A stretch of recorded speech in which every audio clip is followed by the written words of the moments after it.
What's up, psychedelic investors? My name's James, and you're watching The Psychedelic Investor, your number one news source for psychedelic stocks and everything MindMed. Today we have a little bit of breaking news for you, and that is, of course, that MindMed will be added to the FTSE indexes. Now, in this video we're going to talk about two things. First of all, what the heck is the FTSE indexes? And second of all, what does this mean for MindMed stock price going forward? I hope you enjoyed the video, and if you do, please like and subscribe to tell the YouTube algorithm that people enjoy this content. Enjoy the episode.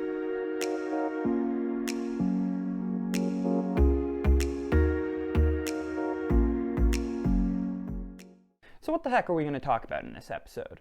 Well, yesterday the NEO exchange, and for those of you who are unaware, the NEO exchange is an exchange in Canada, which MindMed is on. If you're buying MindMed in Canada, it is on the NEO exchange. It's a fairly new exchange, but anyhow, the NEO exchange yesterday tweeted out this, and I'll go ahead and throw the tweet up on the screen. So they said that as of the 22nd, companies that are currently listed on the NEO exchange will be eligible to be included in the FTSE Russell indexes. And not only this, but 3 companies, including MindMed, will be included in the FTSE indexes. And then after this tweet, the Chief Revenue Officer at NEO also tweeted out something similar. I'll throw that up as well. This is a guy by the name of Eric Sloan, and he says a couple of FTSE Russell indexes will be adding MindMed and also a couple other companies.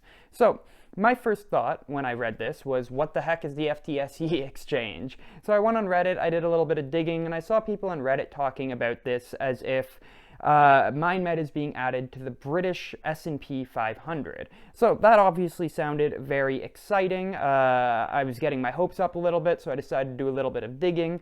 So the first thing I did was I decided to look at, well, what the heck is the FTSE?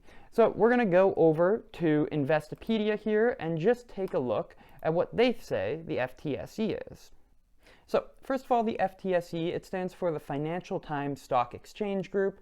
And the Financial Times Stock Exchange Group, now known as the FTSE Russell Group, is a British financial organization that specializes in providing index offering from the global financial markets. The London Stock Exchange Group owns the FTSE Russell Group.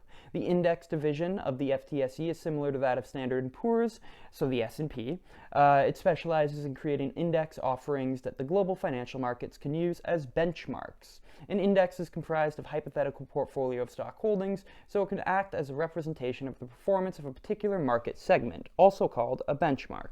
Although the FTSE offers many indexes, its 2 most well-known indexes are the FTSE 100, which is kind of like our S&P 500, which is comprised of the most highly capitalized blue-chip stocks listed on the London Stock Exchange, and the Russell 2000 index. So, having seen this, and there are lots of other exchanges that they have too, there's like a dozen of them, I was a little bit confused which indexes MindMed was being added to, so I decided to try to do a little bit of digging, and it turns out that there is nothing that I can find anywhere about this this update that's happening other than these 2 tweets. There's no blog articles about it. So I decided to just give a tweet out, and so I tweeted at Eric Sloan and I asked for more clarification. We'll throw my tweet up on the screen here. So I just asked which FTSE indexes MindMed are being added to, and to his credit, he responded right away, so thank you, Eric Sloan, and he said both the microcap and the total cap indices are adding MindMed stock. So, great, we had a starting point. We could go look at see what these indexes are to figure out what the impacts on MindMed will be.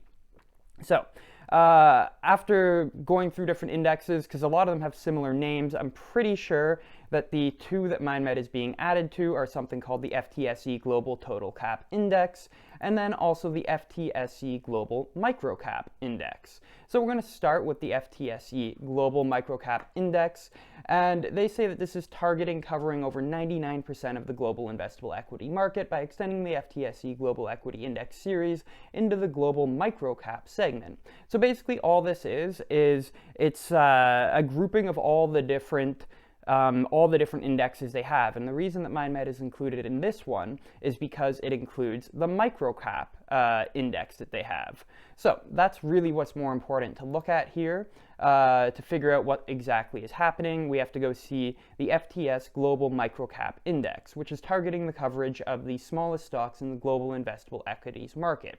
So if we just scroll down here for a second, we can see that the FTSE Global Microcap Index provides deep representation of the smallest segment of the global investable equity market, rounding out global small cap and total cap allocations as international markets continue to grow and evolve.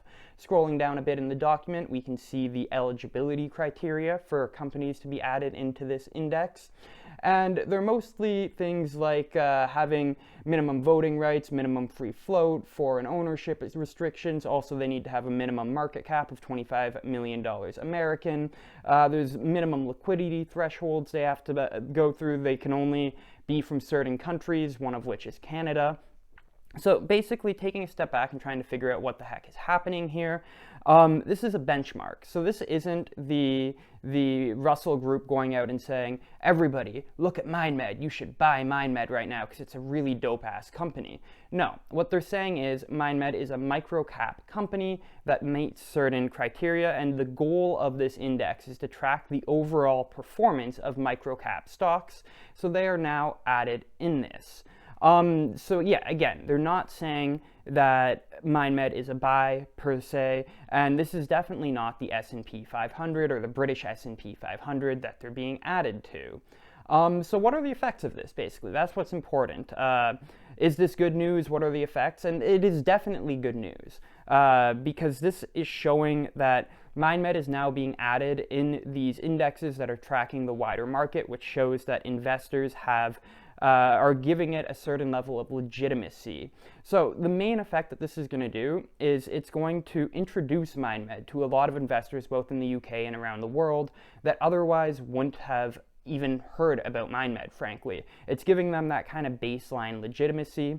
And of course, any stocks that the group buys, it will put a little bit of upward pressure on the MindMed stock, but they're not going to be buying so much that it'll have a tangible effect on any of our portfolios. Again, the bigger effect will be just giving MindMed a little bit of credibility. It will mean institutional investors in the UK will be more likely to purchase them, and it will give them kind of just that baseline say-so from professionals that, hey, guys, MindMed is legit. They are a legit microcap company. So, most importantly, let's talk about the stock price. Does this mean we're all going to the moon? Well, no, unfortunately. We're not going to the moon, but you know what? It is a step in the right direction. Maybe it's a little bit of rocket fuel for our rocket to get us there. In order to cross the desert, somebody has to take 1 million steps, and this is the first step in the journey, or maybe it's like the 24th step in the journey. So it's good news, but we shouldn't really try to blow this out of proportion. All that's really happening here is some institutional investors are giving it a green light, saying that it is a legitimate company. So again, this is good news, but it's not like super amazing, everybody pop champagne bottles good news. And perhaps this will cause the stock price to go up a little bit on Monday, but in terms of long-term effects, I can't see this doing anything major.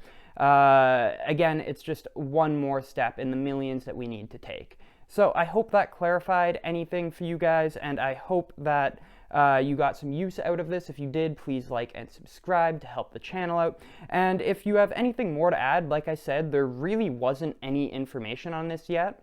Maybe by the time you guys actually see this video, there will be a bit more information on it. But if you have anything more to add or any information, any thoughts, please let me know down in the comments, or please put any links to pertinent articles down in the comments so we can all learn about this together. Like I said, I don't think this is the biggest deal at the moment, but it's something that can snowball into something bigger. I hope you enjoyed the episode, and I'll see you next time. This is James from The Psychedelic Investor, signing out.